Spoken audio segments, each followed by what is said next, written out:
Menciptakan juga sekaligus bertanggung jawab bagaimanakah makhluknya ini. senantiasa memberikan nikmat kepada kita semuanya. Dan di antara ribuan, jutaan, miliaran, bahkan triliunan nikmat yang diberikan oleh Allah Subhanahu wa taala itu, di hari yang mulia ini Allah masih memberikan ni'am, nikmat yang paling tinggi, yang paling agung, yakni al-iman. Karena iman itu pula insyaallah yang menggerakkan diri kita, menggerakkan hati kita, menggerakkan jasad kita untuk melaksanakan salah satu khitab, salah satu taklif, salah satu kewajiban yang dibebankan oleh Allah kepada kita sebagai mukallaf, sebagai mumayyiz, orang yang terbebani khitab syari', hukum syarat dari Allah Subhanahu wa taala. Alhamdulillah, tsumma alhamdulillah. Wa thaniyan salatuhu wa salamuhu, kita tujukan kepada junjungan kita, qudwah kita, teladan kita, panutan kita, idol kita, dhahiran wa batinan, dalam segala hal, dalam segala urusan, yakni Nabiullah Muhammad Rasulullah sallallahu alaihi wasallam. Laqad kana lakum fi Rasulillah uswatun hasanah.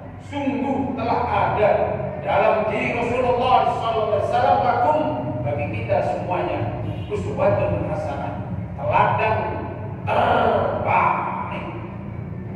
Khairul anbiya, sayyidul anbiya, zainul anbiya, yang tidak hanya sekedar menjadi teladan, tapi memang benar-benar layak dan wajib bagi kita untuk menjadikan teladan dalam urusan terkecil hingga urusan terbesar, urusan fardiyah, urusan jamaah, urusan aisyah, urusan ibadah, urusan nafkah, urusan bermasyarakat, urusan bernegara, urusan di kamar mandi, urusan jadi presiden, jadi direktur, jadi kondektur, jadi penjual permen, apapun itu, lagi perempuan, tua muda, maka kita sebagai umat Rasulullah wajib hukumnya menjadikan Rasulullah menjadi teladan dalam segala hal.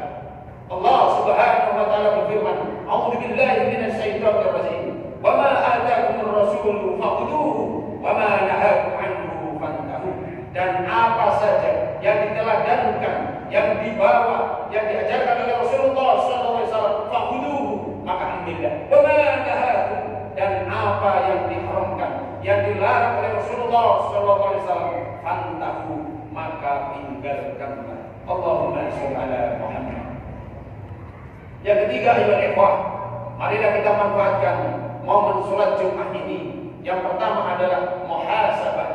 Karena muhasabah adalah salah satu kewajiban bagi seorang mukmin muslim, bahwa kita ini abdun, kita ini makhluk, kita ini ajiz, membutuhkan aziz. Kita beramal, kita berbuat, nanti akan dihisab oleh Allah Subhanahu wa taala. Hasibu anfusakum qabla an tuhasabu. Begitulah makalah yang masyhur yang pernah disampaikan, bahkan hampir setiap saat ketika Sayyidina Umar berada di mimbar Jumat seperti ini, dia senantiasa berpesan, hasibu anfusakum qabla an tuhasabu. Hisablah, hitunglah, evaluasilah diri kita masing-masing sebelum kita dihisab oleh Allah Subhanahu wa taala. Yang kedua, Allah Subhanahu wa taala juga berfirman, wal tanzur nafsum ma qaddamat lighad. Dan wajib bagi kita nadhara, senantiasa melihat apa yang telah kita lakukan lighad untuk kehidupan besok. Besok di sini adalah yaumul hisab, yaumul qiyamah, yaumul akhir. Setelah kita menyadari ternyata kita ini masih banyak dosa, lebih berat timbangan dosa daripada pahala, lebih banyak mengantarkan kita ke neraka daripada ke surga. Di saat itulah kemudian mari kita manfaatkan momen Jumatan ini untuk melakukan hal yang kedua, yakni ittaqillah, ittaqillah, ittaqillah haitsuma kunta. Bertakwalah kepada Allah Subhanahu wa taala dimanapun kita berada.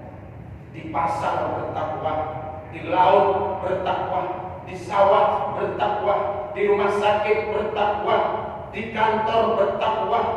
ketika kaya bertakwa, ketika miskin bertakwa, ketika sehat bertakwa, ketika sakit bertakwa, ketika masih jadi pejabat penguasa bertakwa, ketika jadi rakyat biasa pun bertakwa. Ittaqillah haitsuma kunta.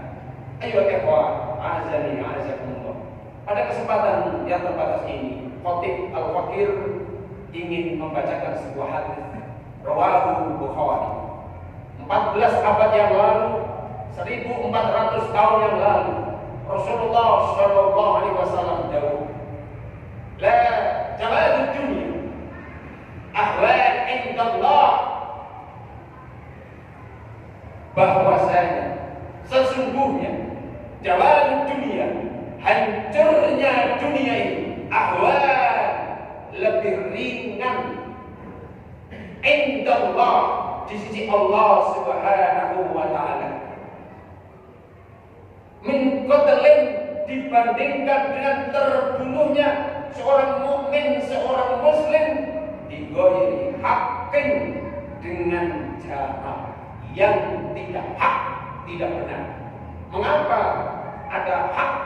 Karena ada pembunuhan yang dibenarkan oleh Allah Subhanahu wa taala, bahkan hukum membunuh itu menjadi wajib. Namun mayoritas pembunuhan di bumi ini adalah bighairi haqqin, yakni dengan jalan yang tidak hak menurut Islam, menurut Al-Quran, menurut Rasulullah Shallallahu Alaihi Wasallam. Al-Fakir mengajak jenengan semuanya untuk mendadaburi hadis riwayat Bukhari ini, karena berdasarkan, dan ini merupakan salah satu kewajiban dari Rasulullah Shallallahu Alaihi Wasallam. Beliau bersabda, wa man asbaha la yahdam bi amril muslimin falaisa minhum. Barang siapa yang diberi kesempatan hidup sebagaimana pagi hari ini, sebagaimana siang hari ini, kemudian kita acuh, tidak peduli apakah ada pembunuhan, bagaimanakah nasib saudara-saudara kita, tetangga kita, kerabat kita, tetangga kita, lingkungan kita, bahkan yang terjadi di negeri ini, kita cuek saja, maka diancam oleh Rasulullah SAW. Orang seperti ini tidak termasuk kategori falaisa minhum. Hum di sini domain yang adalah al-muslim, al-mu'min. A'udzubillah min dzalik. Allah yahdina wa iyyakum. Ayo ikhwah, azani azakumullah. Berdasarkan dalam rangka mafhum wakil, Mabes Polri mengeluarkan data, khabar, berita yang ini valid hingga detik ini tahun 2023. Hampir 3.350 manusia di Indonesia ini terbunuh, dibunuh. Ayo dewa, azani azakumullah. Secara mafhum kita semuanya tentunya akan gereng-gereng kepala dan kemudian istighfar, muhasabah, menangis. Barusan viral lagi bagaimana seorang ayah membunuh istri pertama dan putrinya dari istri pertama bersama anak tirinya dan juga istri mudanya di Subang. 2 tahun telah berlalu, kemudian salah satu pelaku datang ke Polda Jawa Barat, Polres Subang, kemudian heboh dan berita itu pun viral hingga detik ini. Belum selesai berita itu, beberapa waktu yang lalu seorang mahasiswa di sebuah kampus di Yogyakarta sedang melakukan penelitian, yakni diduga pelaku LGBT, tepatnya adalah pelaku homoseksual. Seorang laki-laki yang berusia 56 tahun, dia berfungsi sebagai suaminya, sementara pemuda berusia 26 tahun, dia berfungsi sebagai istrinya. Ketika sepasang homo ini diteliti, yang awalnya setuju, kemudian peneliti mahasiswa ini pun dibunuh. Bagaimana cara membunuhnya? Ayo ikhwah, azan ya azanullah. Bukan hanya sekedar nyawanya saja yang hilang. Setelah mati dibunuh, kemudian dimutilasi, dipotong-potong seluruh anggota badannya. Tidak hanya sekedar dipotong-potong seluruh anggota badannya, tetapi kemudian anggota badannya ini pun direbus, dimasak untuk menghilangkan jejak sekaligus menghilangkan sidik jari. Ayo ikhwah, azani azanillah. Tidak usah jauh-jauh, di tetangga kita di Malang ini beberapa waktu yang lalu di daerah Karangploso viral seorang ibu muda sebelum dia bunuh diri, dia membunuh balitanya, anaknya yang masih kecil, disayat urat nadi di tangannya. Setelah mati, kemudian dia masuk ke kamar mandi meminum cairan itu. Ini karena masalah pinjol yang kemudian sebelumnya suaminya tidak bertanggung jawab. Tentu masih banyak berita-berita tentang pembunuhan. Ayo ikhwan, jamaah Jumat azan ya azanullah. Kenapa Al-Fakir perlu mengangkat tema ini? Banyak di antara kita kemudian acuh tak acuh, bahkan kemudian kemaksiatan seperti ini dianggap biasa. Padahal ini termasuk kabair, dosa besar. Orang sengaja meninggalkan sholat, kabair, dosa besar. Orang sengaja zina, kabair, dosa besar. Orang tak puasa, kabair, dosa besar. Orang makan riba, kabair, dosa besar. Namun Indonesia yang mayoritas umat Islam, negerinya para wali, negerinya para santri, kemudian ribuan nyawa hilang bukan dengan cara yang syar'i. Karena asmara mati, karena tahta mati, karena cinta mati, karena harta mati, karena kata, ucapan keluarga, ucapan tetangga mati. Ayo ikhwah, kalau kita kemudian mentadabburi hadis riwayat Bukhari tadi, Rasulullah SAW menggunakan harfun takkid, la jawab. Lainnya di sini tidak boleh dibaca panjang, la, walakin la jawab. Dibaca pendek karena apa? Lainnya di sini adalah harfun takkid, makna artinya adalah sungguh hancurnya dunia ini. Padahal kita manusia ini bagian dari bumi yang kita pijak. Ternyata itu ahwan indallah, itu lebih ringan, lebih kecil di sisi Allah Subhanahu wa ta'ala. Bahkan dalam hadis yang lain yang cukup panjang, hancurnya Ka'bah itu lebih ringan daripada terbunuhnya, hilangnya nyawa seorang mukmin, seorang muslim.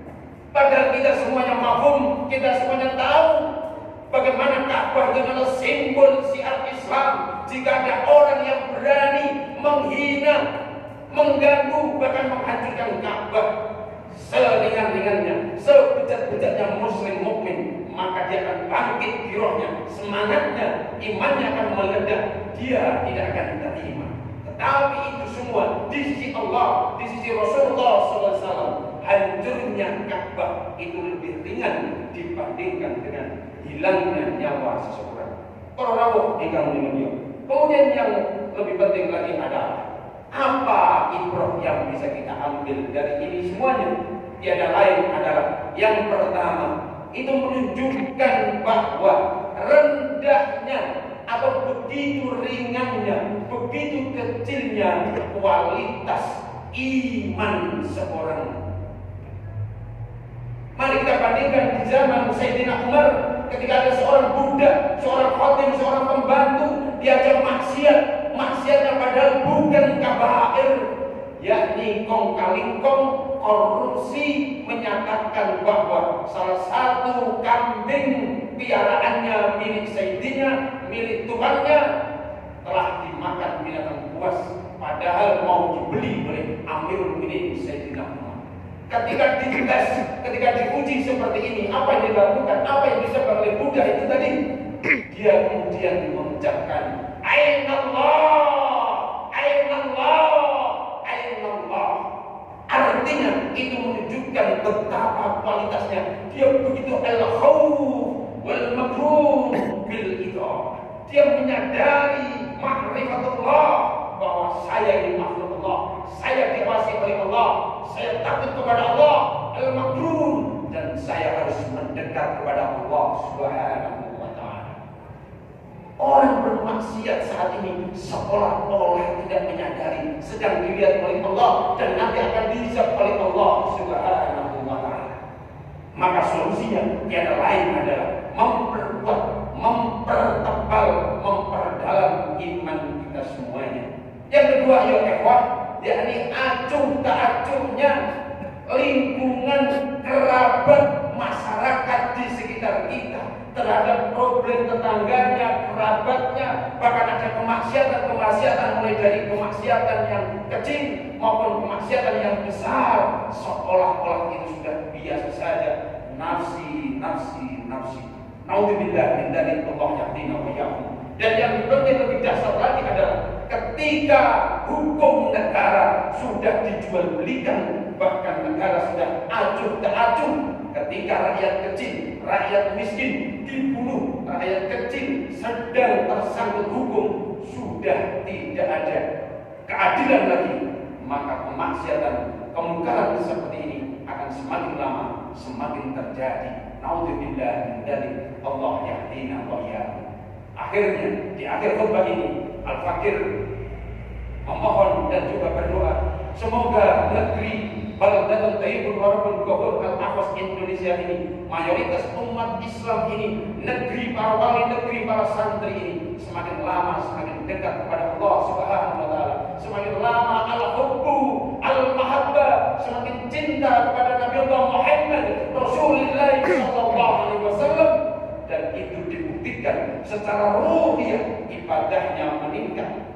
Tapi tidak hanya sekadar itu, amaliyah yaumiyah, keterikatan terhadap ajaran Rasulullah SAW dalam hal apapun semakin lama semakin meningkat dan mendekati ajaran-ajaran dari Rasulullah SAW, sehingga kita semuanya selamat di dini wad dunia wal akhirah. Hanya ini yang dapat kami sampaikan. Mohon maaf atas segala kekurangan, tutur kata kami, contoh-contoh kami, diksi kami, pilihan kata kami, ada yang menyinggung jenengan semuanya, mohon dimaafkan. Tiada sengaja kecuali dalam rangka nasrul Islam, menyebarkan ajaran-ajaran Rasulullah sallallahu alaihi wasallam. Allah yahdina wa iyyakum.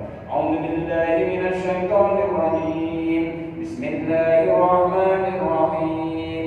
Wal 'ashr innal insana lafi khusr illa alladziina aamanu wa 'amilus shalihati wa tawashaw bil haqq wa tawashaw bis sabr. Aqulu qawli hadza wa astaghfiru innahu